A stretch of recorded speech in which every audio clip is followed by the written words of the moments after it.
Princess Lilibet Diana had been christened. Why would they use a title for their children that represents an institution they loathe so much? Princess Lilia Diana was baptised. Why would they use a title for their child that represented an institution they hated so much? Harry and Meghan never offered any evidence for that controversial claim. Not that they didn't have the opportunity. She was never actually pregnant. Instead, the videos only reinforced the beliefs of conspiracy theorists. They called it Meghan's conspiracy, and both are now enduring merciless ridicule. A sealed memorandum left the Privy Purse Office signed by King Charles III and the Lord Chamberlain. The document triggered Section 3 of the 1917 Title Deprivation Act and froze public use of the styles Prince Archie and Princess Liette. The one-sentence rationale cited unresolved irregularities in statutory and ecclesiastical records and invoked the 171 Act of Settlement phrase born of the body. Archie's amended Portland Hospital certificate, Lilith's Santa Barbara County record, and the missing Church of England baptism entry for both children. Prince William convened the Internal Verification Review, a 6-person committee of Privy Councillors and constitutional lawyers. A 64-point request for particulars was served on the Sussex legal team. It demands certified labour ward files, physician licences, payment ledgers, email chains, and any non-disclosure agreements that could confirm or refute the use of a gestational carrier between 2018 and 2021. The letter states that documents containing euphemisms such as born for or lacking original signatures will be rejected. Deadline the 16th of March for medical files, the 18th of March for Sacramento proof. The Cabinet Office drafted a contingency brief to Parliament outlining a full deprivation pathway should evidence remain incomplete on the 30th of April. The draft reuses language last deployed against German dukes in 1917, but adds a modern commercial clause blocking any post-deprivation merchandising of royal titles. The 15th of March, Lady Colin Campbell filed a subpoena in the United States District Court for the Southern District of Florida seeking billing data from Pacific Surrogacy Center. Judge Teresa Osborne granted accelerated discovery, compelling the clinic to produce records within 20 days. Hours later, investigative biographer Tom Bower lodged a 97-page bundle in the High Court under file QC 260319. Key anomalies include a 4-hour gap in Portland Hospital's electronic swipe log on the 6th of May 2019, a Santa Barbara invoice issued to AR Orchid LLC dated 12 days before LIT's reported birth, and a baptism certificate template watermarked 2024. 4 expert affidavit accompany the papers. 2 obstetricians pointing to inconsistent bump weight distribution in public footage, a forensic linguist highlighting the rarity of born for in United Kingdom birth notices, and a canon law scholar on mandatory Lambeth baptism registers. Netflix applied its material reputational event clause, pausing the £75 million drawdown for the 2nd season of Harry and Meghan. Spotify removed Princess Liette merchandise from its Archetype store, and Penguin Random House placed a £5 million advance for Harry's planned memoir sequel into escrow. Princess Anne held a closed briefing with senior Church of England clerics. The Archbishop of Canterbury staff confirmed that no baptism line exists for Liette in Lambeth Register Volume CLXINT. Archie's entry appears only as a courtesy annotation without the customary handwritten signatures of attending bishops and sponsors. The absence tightens the procedural noose. Without a recognised Anglican baptism, the children cannot lawfully remain in the line of succession if birth legitimacy is questioned. The Stage 1 IFR report leaked to 3 newsrooms. It recommends provisional suspension of the children's HR styles until primary evidence is supplied.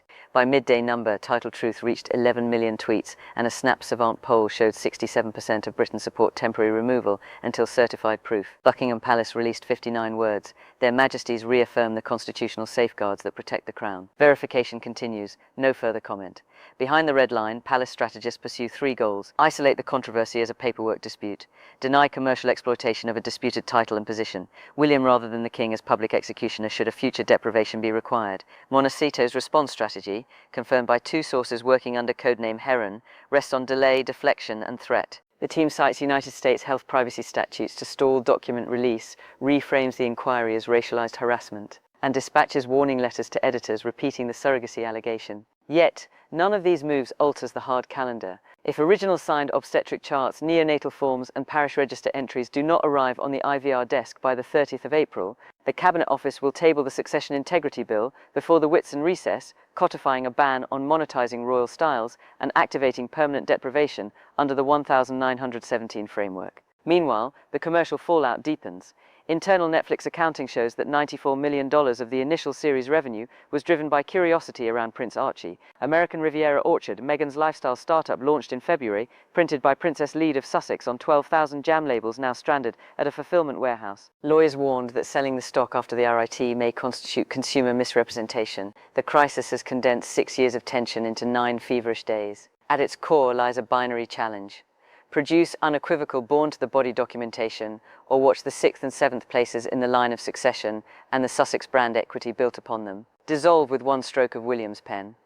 Meghan filed a notice of serious harm against Lady Colin Campbell. That single PDF destroyed the couple's safe harbour under Civil Procedure Rule 31(6). Any claimant who alleges defamation must surrender every document, helpful or harmful, that touches the allegation. Master Whitcomb confirmed the point on the 11th of March because Meghan says she was smeared as a fake mother. Every obstetric, neonatal and sacramental record is plainly relevant. The court timetable is brutal. By the 16th of March, the Sussex team must lodge Portland and Santa Barbara labour charts, doctor licenses and CCTV pull lists. By the 18th of March, they must lodge baptism certificates or letters from the Church of England.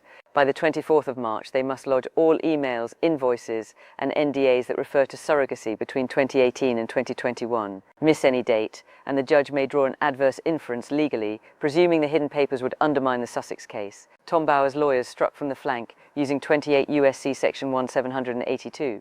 They secured American subpoenas on the 15th of March. Pacific Surrogacy Center must hand over billing ledgers. Santa Barbara Cottage Hospital must hand over the L&D server image. Secure Transcourier must hand over any chain of custody file linked to biological material moved in May 2021.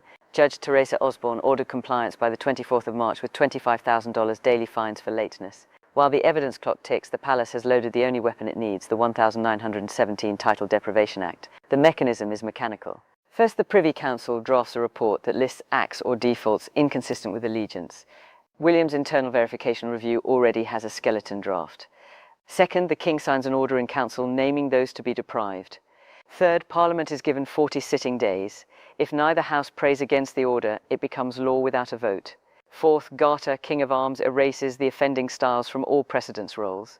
Archie and Lilibet are minors, but precedent from 1919 shows the Crown can strip a child's title without appointing a guardian. The action protects the succession, it does not punish the child. William is preparing an insurance policy of his own. The Succession Integrity Bill, circulated in draft on the 14th of March, does 4 things. It states that only descendants born of the body and baptised within the Church of England or a recognised communion remain in the line. It reserves HR to the monarch's children, and the heir apparent's children while they perform official duties. It bars any person who loses a title from selling that title later, imposing a civil penalty of £2 million per breach on both the individual and any retailer that prints the wording. And it empowers the Crown Office to compel obstetric, sacramental or genomic evidence in camera whenever doubt arises. 77 Conservative MPs have indicated support. Labour's front bench calls the bill routine modernisation. The first reading is pencilled for the 8th of May, but government whips will bring it forward to the Easter recess if the Sussex disclosure stalls. Commercial contracts are detonating in sequence.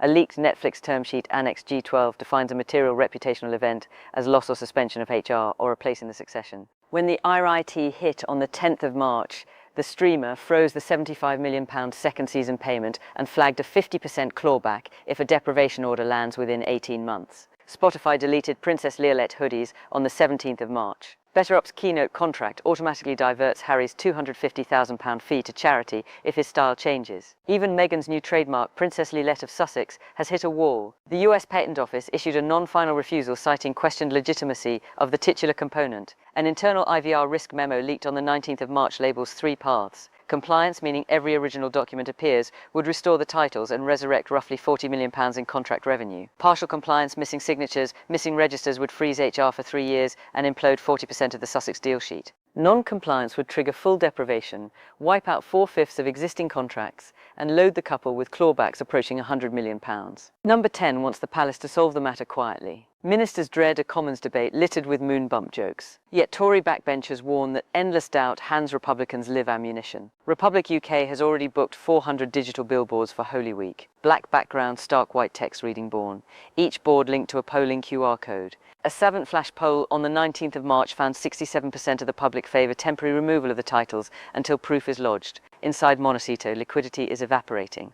A spreadsheet labelled Heronfin 153 shows cash at £6.8 million after the Netflix freeze, 9 months of current burn. 2 aides resigned on the 17th of March after being asked to backdate pregnancy testimonials. Financial advisor Carrie Sanders' note to Harry is blunt. If tranche 3 stays frozen, we hit negative cash Q4. Social media magnifies the pressure. The Birkenhead flip video, 2 photos of Meghan's abdomen shifting size in 52 minutes, has 8.4 million views. A Reddit sleuth matched Santa Barbara flight logs to an invoice coded AR Orchid LLC. The jet left Van Nuys on the 20th of May 2021, 12 days before Lilibet's announced birth. The next immovable date is the 24th of March, when US subpoenas mature. The one after is the 30th of April, when William closes the IVR file. If original signed unredacted documentation is not on his desk by dawn on the 1st of May, the Succession Integrity Bill will enter Parliament and the Privy Council will move. One stroke of the King's pen will delete 2 royal titles and collapse the commercial empire built upon them. The constitutional fuse now burning was lit not by a YouTube rumour, but by the wording of a single palace communique almost 7 years ago. Every anomaly since can be traced step by step to that first departure from President. A draft press notice heads from Buckingham Palace to the Government News Network desk. Line 3 reads, "The child was born for their Royal Highnesses, the Duke and Duchess of Sussex." An editor queries the preposition, noting that royal bulletins have used born to since Queen Victoria's time. The draft is returned unmended. 94 minutes later, the same text, minus the signatures of the royal household's physicians, is released worldwide. No explanation is offered. Journalists are told it is modern phrasing. Portland Hospital security logs show the lift servicing the private L wing, moving twice, both entries authorized by Staff ID Douglas J. Neither swipe belongs to the 2 obstetricians later named in press reports. CCTV for the 4-hour window is lost to a server fault. 2 theatre nurses sign off at 93. Neither remembers seeing members of the Royal Household Medical Unit, normally mandatory at a royal birth. Prince Harry's on-camera statement from Windsor Stables contains the slip that has haunted the narrative ever since. He says the baby changed so much in the last 2 weeks. A press officer beside him makes a sharp cutting gesture. Harry corrects to 2 days. The unedited feed is clipped and replayed 5 million times within 24 hours. The Sussex Legal Office files a request to amend Archie's birth certificate. Rachel Meghan is deleted, leaving only Her Royal Highness, the Duchess of Sussex. Civil servants protest that the General Register Office discourages post-registration edits. The Palace Private Secretary responds, "It is a stylistic standardization. The instruction overrides normal protocol." 10 days later, a second memo from Sussex House asks whether the phrase "born for" can be retrospectively corrected. An official is told the register cannot be rewritten twice. The 12th of November 2017. A Lambeth Palace archivist logs that the baptism register for the 6th of July bears no physical signatures. The certificate delivered to media outlets is a photocopy stamped filed. COE guidelines require ink signatures of the officiating bishop and at least one godparent. The anomaly is escalated but buried during Prince Andrew's news site crisis. Meghan signs a development deal with Netflix. Internal pitch decks obtained by the Sunday Times refer to exclusive family footage of Prince Archie. A Netflix executive later testifies under oath that the value proposition assumes permanent HR status. The 23rd of April 2021. Secure Transcourier raises a job order relocating cryogenic medical material from LAX to Santa Barbara Cottage Hospital, scheduled for the 30th of April. The client name is redacted. Billing is routed to a Delaware LLC named AR Orchid Holdings. A Gulfstream GIV files a flight plan. Venice Santa Barbara passenger manifest lists 2 neonatal nurses and a California licensed obstetrician later identified as Dr. Melissa Drake. Secure Trans meets the aircraft. Chain of custody slips match the 23rd of April order. 12 days later, on the 4th of June, Liette Diana was announced to the world as born on Friday 11:40 a.m. Santa Barbara Cottage Hospital. Dr. Drake closes her practice 2 weeks later and declines all media contact. Every FOIA attempt for her patient roster is blocked by HIPAA. The Sussexes issued a christening press release stating that Liette was baptized in a private ceremony officiated by the Archbishop of Canterbury. Lambeth records no such service. When pressed, Sussex PR says the service occurred under a special license at home. The Archbishop's office denies ever issuing such a license for California. Netflix releases Harry and Meghan, entitled Cards list Prince Archie of Sussex 10 times and Princess Liette of Sussex 5 times. Lawyers for Netflix insist they relied on existing press usage. They seek indemnity from the Sussexes for any future title dispute. King Charles's preparation writes the styles pending evidence that the children were born to the body of the Duchess and duly baptized within the Church of England. The wording deliberately echoes the 171 Act. Constitutional historians note that this is the first time since 1806 Princess Charlotte that birth legitimacy has been questioned for an individual already in the line of succession. Independent analysts pore over archived video. A structural engineer uses 3D motion analysis on Meghan's Birkenhead walkabout. His report argues the bump deflects independently of her torso, inconsistent with fetal weight. An obstetrician on BBC News site counters that maternity supports can create optical illusions, but concedes the hospital data would settle it immediately. Meanwhile, a crowdsourced effort compares Santa Barbara medical waste logs with hospital discharge records. No matching entry for the 4th of June 2021 has been found. The timeline leaves the Sussex position balanced on 2 unsolved negatives: no signed birth sheets and no signed baptism pages. In constitutional law, absence of proof can outweigh presumption of innocence because the Crown must be certain of succession. Every unexplained minute in a hospital corridor therefore matters. 40 minutes missing from Portland CCTV is not trivia. It is a potential break in the auditable chain that guarantees a future monarch's legitimacy. By order of precedence, the burden now rests wholly on Meghan and Harry. William's drafters have penciled an explanatory note for Parliament. In default of primary evidence, the Crown, acting to protect the integrity of inheritance, has no alternative but to exercise its prerogative. That single sentence could accompany the order in council which strikes two young names from the line of succession. The Sussexes have 42 days before the Privy Council meets again. They can produce the records, or they can watch the constitutional machinery complete its work and erase the titles their commercial empire depends on. No third path presently exists. The constitutional timetable is merciless. Yet it is the court of public opinion that now dictates the mood in Westminster and Monarchy alike. Over 9 tumultuous days, 3 overlapping storms have formed: political risk in London, financial hemorrhage in California, and a rising digital jury that demands a binary answer: documents or deprivation. On the morning of the 11th of March, a YouGov tracker still showed 43% of Britons indifferent to the succession dispute. By the evening of the 19th of March, that category collapsed to 9%. The catalyst was not an official leak, but a primetime montage aired by ITV, 45 seconds, that contrasted Prince George's easel birth notice signed by 3 royal surgeons with Archie's unsigned communicate. The footage ended with the on-screen question, would this pass your HR department? 10 million viewers watched live. The clip crossed 50 million impressions on social media within 24 hours. Pollsters say the shift is unprecedented outside wartime. Behind the curt comment line, a 4-point strategy operates. First, neutralize emotion. Every communique references statutes, never personalities. Second, keep King Charles above the fray. William and Anne take the public heat, allowing the monarch to step in later as an arbiter rather than a combatant. Third, accelerate verification in private, but leak steadily in public. The palace wants the story to mature before Parliament reconvenes so that deprivation looks inevitable, not vindictive. Fourth, maintain momentum. Each missed Sussex deadline is followed within hours by a fresh procedural milestone: subpoena served, bill draft circulated, cabinet brief released. The objective is to create a sense of ticking inevitability that no PR counteroffensive can stall. Inside the Sussex compound, crisis meetings now begin with cash burn charts, not talking points. Netflix money is the oxygen line. When the streamer froze the second season tunch on the 16th of March, a liquidity squeeze became immediate. Spotify had already cancelled renewals after Meghan's podcast underperformed. Penguin's escrow of a £5 million advance removed the final cushion. An emergency call with Silicon Valley venture advisors on the 17th of March floated a bridge round, backed by future speaking fees, but potential investors demanded guarantees that the couple would retain styling. No one signed at brand level. The damage is visible. Retailers that stocked Princess Leetwear on Shopify have delisted the items, citing platform rules on potentially misleading representations. American Riviera Orchard's fulfillment partner in Nevada refuses to ship the jam jars bearing the disputed moniker until a legal opinion arrives. A delayed launch means spoiled stock. Each batch of strawberry conserve has a 90-day shelf life. The first expiration date is 1 May. The very morning William plans to close the IVR file. The Sussex team proposes a familiar playbook: delay, reframe, threaten. Delay by invoking HIPAA and GDPR conflicts. Reframe as racial harassment. Threaten leal, yet the choke points are structural. HIPAA does not bar Meghan from releasing her own chart. GDPR is irrelevant to US records. The racial line lost traction when the palace published the George V letters patent. It treated Archie exactly like every other great-grandchild prior to accession. Leal threats are weakened by the discovery orders already signed in both jurisdictions. Truth is an absolute defense, and proof is what the complainants claim they possess. 2 events now dominate the calendar.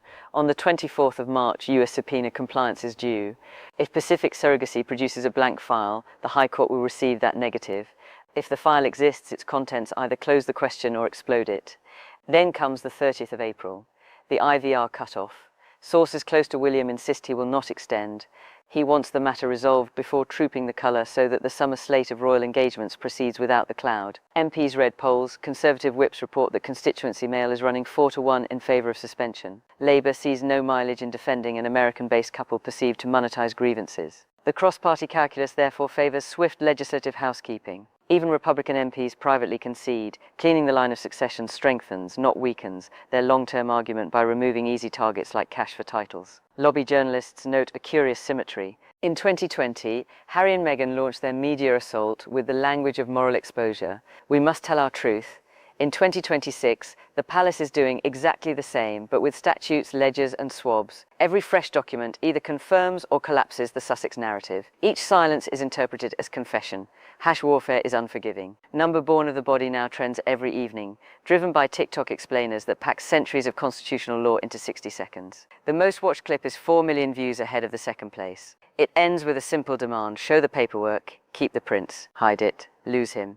The algorithm rewards clarity, not nuance, and the palace benefits from that binary framing. Meanwhile, a fringe community on Telegram pushes a wilder theory that Archie and Lilibet are entirely fictional. The mainstream press largely ignores it, but palace advisors still worry. Conspiracy thrives in data voids. The only sure extinguisher is primary evidence. Thus, the palace's real fear is not Bauer's photographs or Lady C's soundbites, but a vacuum where speculation metastasizes unchecked. Royal quarters hint at an exit ramp. If the Sussexes deliver certified obstetric originals, plus a sealed baptism letter from Lambeth before the 15th of April, the writ could be lifted quietly and the IVR disbanded. No deprivation, no bill, only an archived footnote. Yet that window narrows daily, and Sussex advisors privately doubt such documents exist in the form required. Meghan could release personal medical scans, but without hospital certification, they are worthless in law. Signing fresh affidavit would invite perjury if later disproven. Buying time with court appeals is futile.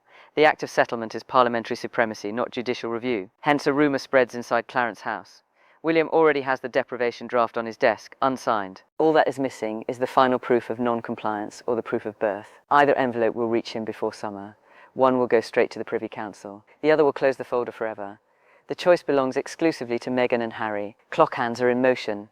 The Sussex predicament is no longer a palace puzzle. It has become a balance sheet implosion visible to every counterparty. Less than 2 years ago, brand analysts valued Sussex Global at £150 million, a figure built on 3 multipliers: cash of HR, guaranteed media oxygen, and sympathy capital from the Oprah interview. Each multiplier is now reversing. First comes title risk. The Morgan Stanley note circulated to institutional clients on the 21st of March carries a single red sentence: imminent loss of styling would derate the Sussex narrative premium to 0. Streaming executives read the same note. Netflix's freeze is already public, but an unreported clause inside the Archwell Netflix framework triggers automatic renegotiation if a royal honour is modified in law or fact. Internal Slack logs show the platform's non-fiction unit debating whether to re-edit season 2 around a generic celebrity couple. If that happens, back-end participation vanishes, because back-end only occurs on productions that meet the original royal access pitch. Second comes exposure risk. Penguin's lawyers warned in the 17th of March memo that if William's integrity bill passes,